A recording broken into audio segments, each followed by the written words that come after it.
Desa Tua Sumai. Desa ini terletak di Kecamatan Sumai, Kabupaten Tebo, Jambi, Pulau Sumatera, Indonesia.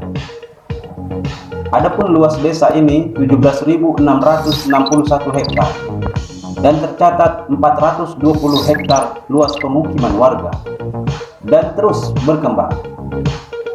Di tahun terakhir pencatatan tahun 2021, jumlah jiwa mencapai 3.429 jiwa.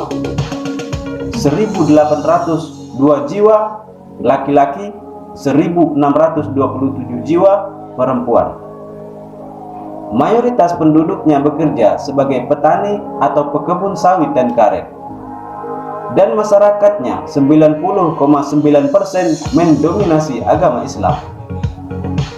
Desa ini sejak berdiri tercatat sudah dipimpin oleh beberapa kepala desa. Terdapat beberapa lembaga yang bergerak di desa ini. Di antaranya, yang pertama Lembaga Adat Melayu Jambi, Adat Besendi Syarak, Syarak Besendi Kitabullah, Adat Lamo adalah Pusako Usang. Begitulah semboyan adatnya. Yang kedua, Lembaga Badan Permusyawaratan Desa, BPD.